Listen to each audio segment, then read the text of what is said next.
Year 1944 को दिखाते हुए मूवी स्टार्ट होती है। ये वो टाइम होता है जब सेकेंड वर्ल्ड वार ऑलमोस्ट खत्म हो चुकी थी, जो जर्मन्स और यूएन के बीच हो रही थी। लेकिन हिटलर, जो जर्मनी का कमांडर होता है, वो किसी भी सूरत में यूएन से जीतना चाहता है। वहीं पर एक आदमी भी होता है जिसका नाम ग्रिगोरी होता है, जो कि हिटलर का आदमी था। ग्रिगोरी के साथ उसके दो साथी भी थी, एक मेल और एक फीमेल होती है। और यहाँ पर ग्रिगोरी का मेल साथी कुछ बड़ा करना चाहता था। असल में वो 5 साल की कड़ी मेहनत लगाकर एक इंस्ट्रूमेंट बनाने में कामयाब हुआ था, जो एक ऐसा इंस्ट्रूमेंट था जो दूसरी दुनिया की डोर को ओपन कर देगा। ये करने के पीछे मकसद ये है ताकि हिटलर वॉर जीत जाए। इसीलिए मिशन में कामयाब होने के लिए वो अपने प्रोसेस को स्टार्ट कर देता है। फिर होता ये है कि दूसरी दुनिया का डोर ओपन हो जाता है, लेकिन सडन यूएन आर्मी उन पर अटैक कर देती है। दोनों के बीच काफी फाइट होती है। दूसरी दुनिया का दरवाजा जो कि खुला हुआ था, प्रोफेसर उसके अंदर एक बॉम्ब फेंकते हैं और जैसे ही बॉम्ब ब्लास्ट होता है वो दरवाजा बंद हो जाता है। दरवाजा बंद होने के साथ साथ ग्रिगोरी भी दरवाजे के अंदर चला जाता है। इतने में ग्रिगोरी के दोनों साथी भी वहाँ से भाग जाते। प्रोफेसर जो कि इंजर्ड हो गई थी, वो कहते हैं कि दूसरी दुनिया का दरवाजा काफी देर तक ओपन रहा है, जरूर कोई ना कोई बाहर आ गया होगा। सडन पीछे उन्हें कुछ मूवमेंट फील होती है। चेक करने पर उन्हें वहाँ पर एक अजीब सा बच्चा मिलता है, जो कि रेड कलर का था और उसका एक हाथ काफी बड़ा होता है। प्रोफेसर उस बच्चे को चॉकलेट देते हुए अपनी गोद में बिठा लेते हैं। ये असल में दूसरी दुनिया का बच्चा था, जो दरवाजा खुलने की वजह से यहाँ आ गया। बाद में आर्मी इस बच्चे को नाम देती है हेल बॉय। टाइम गुजरता रहता है और 60 साल गुजर जाते हैं। ग्रिगोरी के साथ ही एक आदमी को एक हॉली प्लेस पर लेकर जाते हैं और उसे वहाँ पर ले जाकर मार दिया जाता है। उस आदमी का खून बहता हुआ एक जगह जाकर जमा हो जाता है और ग्रिगोरी, जो कि दूसरी दुनिया में कहीं पर गायब हो गया था, दोबारा वापस हमारी दुनिया में आ जाता है। प्रोफेसर को दिखाया जाता है, जो कि काफी बूढ़े हो गए थे और बीमार भी थे, और डॉक्टर्स का कहना था कि आपकी जिंदगी सिर्फ 2 माह है, उसके बाद आप मर जाएंगे। असल में डॉक्टर्स प्रोफेसर को हॉस्पिटल में रखना चाहते थे, लेकिन प्रोफेसर कहते हैं कि मैं घर ही रहना चाहता हूँ क्योंकि मेरे बेटे को मेरी जरूरत है। इसीलिए प्रोफेसर दोबारा वापस अपने रिसर्च सेंटर में ही आ जाते हैं। फिर प्रोफेसर अपने फेवरेट एजेंट का ट्रांसफर करवाकर उसे अपने पास ही बुलवा लेते हैं। प्रोफेसर एजेंट को सबसे पहले एक ओरेकल से मिलवाते हैं। ओरेकल यानी फ्यूचर बताने वाला, दिमाग पढ़ने वाला, किताबें पढ़ने वाला। प्रोफेसर बताते हैं कि ये हमें एक सीक्रेट बेसमेंट से मिला था और इसमें ये एबिलिटी पाई जाती है कि ये एट अ टाइम 4 बुक्स पढ़ सकता है। फिर वो लोग आगे बढ़ते हैं। वहाँ पर एक सीनियर एजेंट आते हैं। प्रोफेसर कहते हैं कि इसे अपने साथ आगे ले जाओ। वो लोग एक रूम में जाते हैं जहाँ पर हेल बॉय भी होता है। हेल बॉय अब बड़ा हो गया था, लेकिन 60 साल गुजरने के बाद भी वो स्ट्रॉन्ग और यंग ही लग रहा था। एजेंट उसे देखकर हैरान रह जाता है। हेल बॉय सीनियर एजेंट से पूछता है कि ये लड़का कौन है। सीनियर एजेंट कहते हैं कि ये तुम्हारा पार्टनर है। हेल बॉय कहता है कि जरूरत नहीं है मुझे किसी भी पार्टनर की। सीनियर एजेंट दूसरे एजेंट को स्लोली कहते हैं कि इसे वही चॉकलेट दो जो तुम्हें प्रोफेसर ने दी थी। चॉकलेट्स को देखकर हेल बॉय पूछता है कि क्या फादर आ गए हैं। सीनियर एजेंट जवाब देता है जी हाँ, वो तो आ चुके हैं। अचानक वहाँ पर एक अलार्म बजने लगता है, जो कि खतरे का अलार्म था। वो सब मिलकर एक ऐसी जगह पर पहुँचते हैं जहाँ पर कोई इंसिडेंट हुआ था। वो जगह होती है एक म्यूजियम, जहाँ पर कोई क्रिएचर आ गया था जिसने काफी लोगों को मार डाला। ये सब लोग म्यूजियम में चले जाते हैं। वो ओरेकल अपनी पावर को यूज करते हुए हेल बॉय को बताता है कि वो अंदर ही है। हेल बॉय सबको कहता है कि आप लोग बाहर ही वेट करें और खुद वो अंदर चला जाता है। अंदर एक स्ट्रेंज सा क्रिएचर होता है और देखते ही देखते हेल बॉय उसे मार डालता है। हेल बॉय जब वापिस आ रहा होता है तब ओरेकल उसे बताता है कि मैं इस क्रिएचर के बारे में जानता हूँ। असल में ये एक ऐसा क्रिएचर है जिसके पास ऐसी पावर्स हैं जो मरने के बाद दोबारा जिंदा हो जाता है। हेल बॉय सोचता है कि इस तरह से मैंने तो उसे मार दिया, लेकिन अभी तो वो जिंदा ही है। दोबारा से उन दोनों के बीच जबरदस्त फाइट होती है और हेल बॉय दोबारा से उसे मार डालता है। इसके बाद हेल बॉय वहाँ से चला जाता है। हेल बॉय के वहाँ से जाने के बाद उसकी पूरी टीम वहाँ पर आती है। वहाँ पर पड़ी हुई चीजों को टच करके ओरेकल को पता चलता है कि यहाँ पर ग्रिगोरी और उसके साथी आए थे, जो कि गॉड्स ऑफ इविल यानी बुराई के गॉड्स को हमारी दुनिया में लाना चाहते हैं।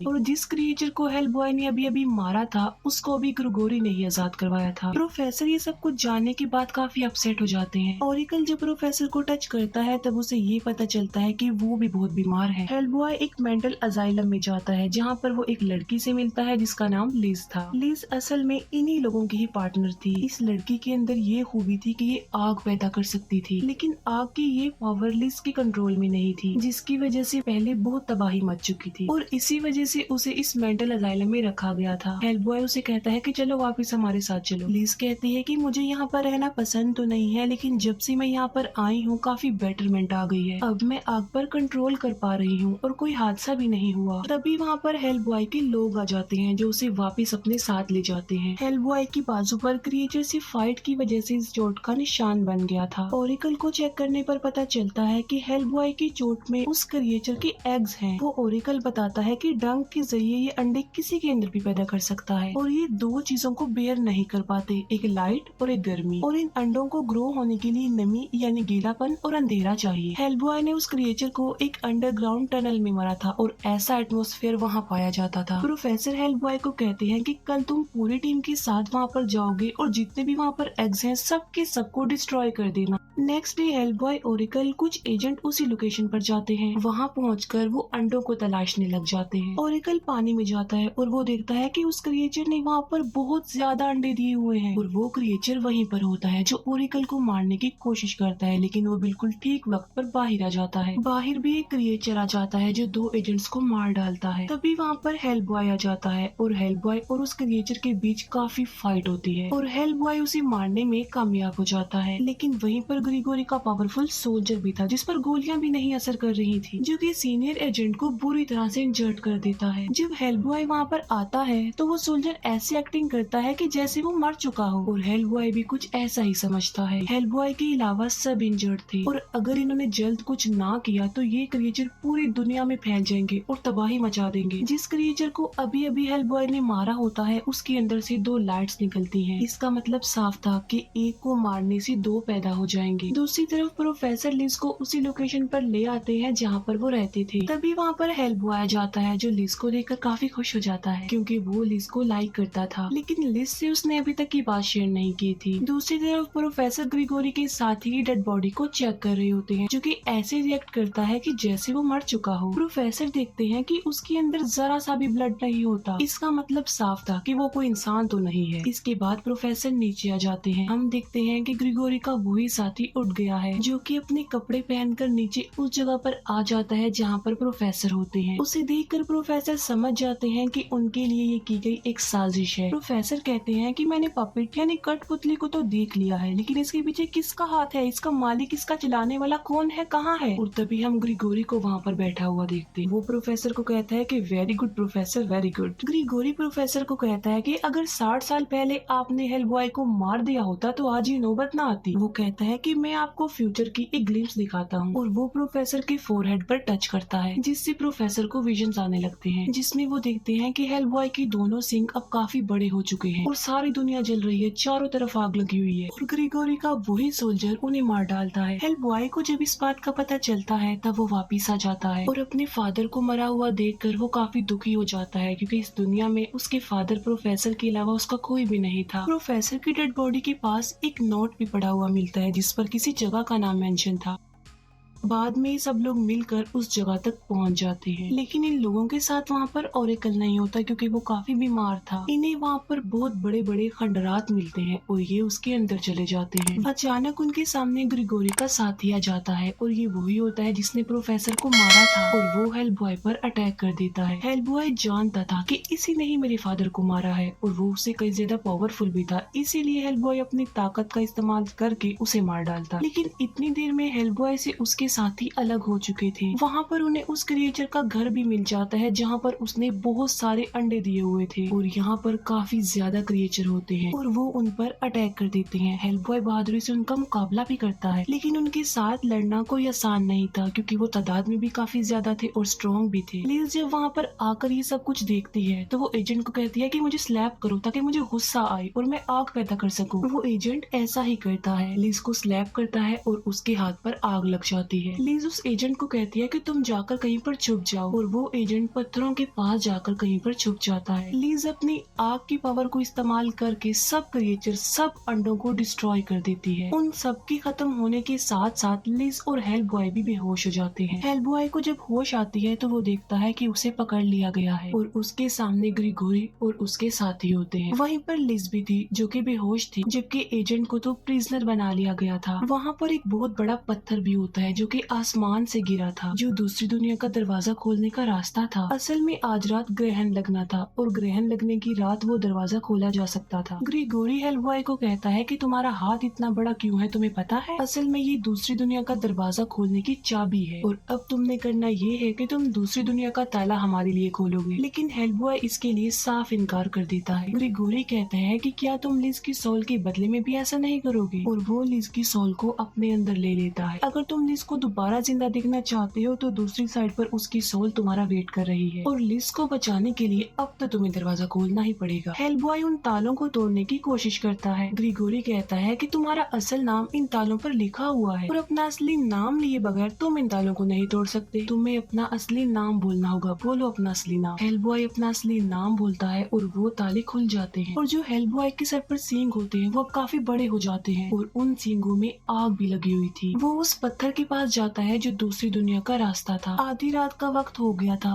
और ग्रहण पूरी तरह से लग चुका था। हेलबॉय उस पत्थर के ऊपर एक सुराख में अपना हाथ डालता है और उसे खोलने लगता है। तब एक बहुत तेज रोशनी निकलती है जो जाकर चांद को छूती है और दूसरी दुनिया का दरवाजा खुल जाता है, और जो बुराई का गोड़ था वो भी आजाद हो जाता है। और अब हेलबॉय ने वो ताला खोलना था जिससे वो बुराई का गोड़ हमारी इस दुनिया में आ जाएगा। और जब हेलबॉय उसे खोलने लगता है तब एजेंट उसे कहता है कि तुम जानते हो तुम कौन हो, अपनी पहचान मत भूलो, ये मत भूलो तुम कौन हो, ये मत भूलो कि तुम्हारे फादर कौन थे। और वो हेलबॉय की तरफ उसके फादर के गले का क्रॉस फेंकता है। जब हेलबॉय उसे देखता है तब उसे अपने फादर के ड्रीम, अपने फादर की अच्छाई और अपने अच्छाई के बारे में याद आ जाता है, और वो अपने दोनों बड़े बड़े सींगों को तोड़ देता है जो कि अभी उगे थे। दोनों सींगों के टूटते ही वो दरवाजा बंद हो जाता है और एक सींग वो ग्रिगोरी के आर पार कर देता है। बाद में वो लिज को उठाकर वहाँ से जाने लगता है, लेकिन ग्रिगोरी जो कि अभी मारा नहीं होता, अभी जिंदा होता है, वो कहता है कि देखो ये तुमने क्या कर दिया, मुझे मारकर एक खतरनाक किस्म के क्रिएचर को पैदा कर दिया। और उसके अंदर से एक बहुत बड़ा और खतरनाक क्रिएचर निकलता है जो सबसे पहले ग्रिगोरी की फीमेल साथी को मार देता है। इसके बाद वो हमला करता है हेलबॉय पर। हेलबॉय उसका मुकाबला करता है, उससे लड़ता है, लेकिन ये वाला क्रिएचर बहुत पावरफुल होता है। हेलबॉय के हाथ में एक बॉम्ब होता है और वो खुद को उस क्रिएचर को निगलने देता है। जब हेलबॉय पूरी तरह उस क्रिएचर के पेट में चला जाता है तो हेलबॉय उस बॉम्ब को ब्लास्ट कर देता है, जिससे उस क्रिएचर के टुकड़े टुकड़े हो जाते हैं और यहाँ पर वो क्रिएचर भी मर जाता है। हेलबॉय सही सलामत बचकर वापस आता है और वो लिज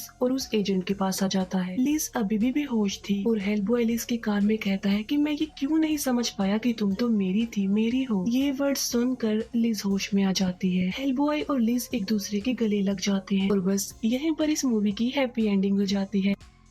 अब यहाँ से शुरू होता है पार्ट 2। तो मूवी शुरू होती है क्रिसमस की एक खूबसूरत शाम से, जब एक छोटा सा बच्चा हेलबॉय अपने फादर के साथ सोने की तैयारी कर रहा होता है। वो अपने फादर से कहता है कि पापा क्या आप मुझे कोई स्टोरी सुनाएंगे? तो उसके फादर कहते हैं हाँ क्यों नहीं बेटा। तो ये स्टोरी कुछ लोगों और किसी रिलीजियस किंगडम की जंग के बारे में थी। उधर के बादशाह के पास जो लोग थे उनमें से कुछ तो क्रिएचर्स थे और कुछ जादू करना भी जानते थे। तो बादशाह ने 70 ताकतवर लोगों की जादुई फौज तैयार की जो इंसानों से लड़ने वाली थी। एक दिन उस बादशाह को एक ताज पहनाया गया, जिसका मतलब ये था कि वो आर्मी पर कोई भी कमांड दे सकते हैं, यानी ऑर्डर दे सकते हैं, और इसी आर्मी को गोल्डन आर्मी का नाम दिया गया। लेकिन हुआ ये कि उस आर्मी ने लोगों पर बेदर्दी से हमले करने शुरू कर दिए, जिस पर बादशाह को बहुत दुख हुआ और उसे पछतावा हुआ, जिसकी वजह से उसने सुलह करनी चाहिए और इंसानों को उसने शहरों पर पूरा का पूरा कंट्रोल दे दिया और अपनी आर्मी से कहा कि वो जंगलों में रहे। बादशाह इस बात को प्रूव करना चाहता था कि वो वाकई पीस चाहता है और इसीलिए उसने अपने ताज के भी टुकड़े कर दिए। उसने एक टुकड़ा इंसानों को दिया और 2 टुकड़े अपने पास रख लिए। लेकिन इस बात से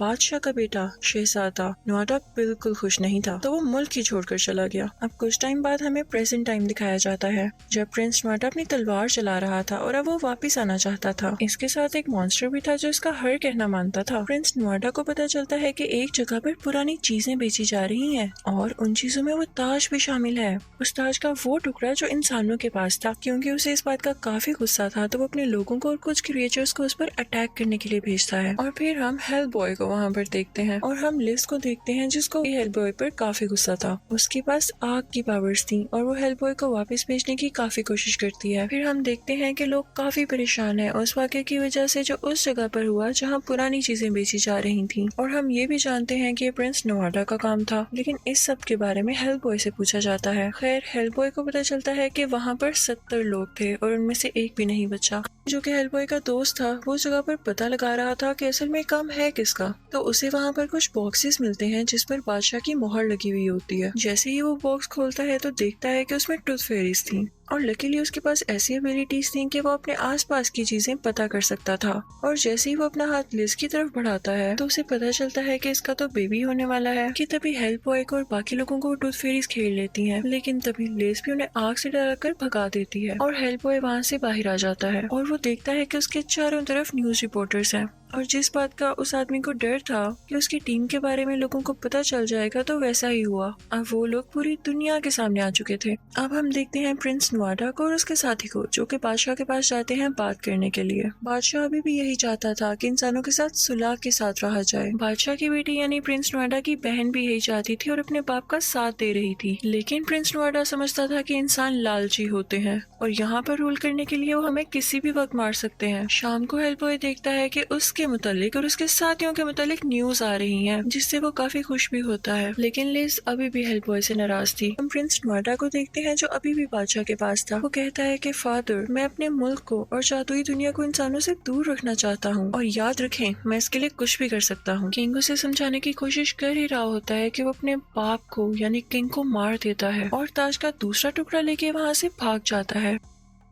अब बादशाह की बेटी यानी प्रिंस नुआडा की बहन काफी डिस्ट्रेस होती है यानी परेशान होती है और ताज का तीसरा टुकड़ा उठा के अपने भाई से छुप के वहाँ से भाग जाती है। अब हम देखते हैं कि इन लोगों को काफी इंतजार था कि हमारी टीम में नया एजेंट कब आए। ये सब हेलबॉय के खिलाफ काम करना चाहते थे और जब वो नया एजेंट आता है तो दिखने में काफी अजीब होता है। वो आते ही टूथ फेरीज को देखता है और कोई एनर्जेटिक चीज इंसर्ट करता है जिससे वो जिंदा हो सके और वो उनसे कुछ इन्फॉर्मेशन कलेक्ट कर सके। अब टूथ फेरी जिंदा हो जाती है और वो जो बात कर रही थी वो इनकी समझ से बाहर थी, तो वो इसको साथ साथ ट्रांसलेट करता रहता है। उसे पता चलता है कि टूथ फेरीज वहाँ से आई हैं जहाँ बहुत सारी जादुई क्रिएचर्स रहती हैं। वो लोग सोचते हैं कि शायद ये जगह किसी ब्रिज के नीचे है। अब नया एजेंट अपनी टीम को वहाँ पर लेकर जाता है, तभी उन्हें एक क्रिएचर मिलती है जो उन्हें सीधा उस जगह तक ले जाती है जहाँ पर जादुई लोग रहते थे। अब वहाँ पर हेलबॉय भी आ जाता है और वो ये देखकर काफी खुश होता है कि उसे वहाँ पर अजीब नहीं लग रहा था, यानी वो इन क्रिएचर्स में ऐसे चल रहा था जैसे उन्हीं का साथी हो। वहाँ टीम के एक आदमी को कोई नजर आता है जिसने ऐसे कपड़े पहन रखे थे जिससे पता चल रहा था कि इसका बादशाह से कोई ना कोई ताल्लुक जरूर है। तो आदमी सोचता है कि क्यों ना मैं खुद अंदर जाऊं और पता लगाऊं कि ये है कौन। तो उसे पता चलता है कि तो बादशाह की बेटी है यानी प्रिंस नुआडा की बहन। वो यहाँ पर अपने फादर की छुपाई हुई कोई चीज लेने आई थी।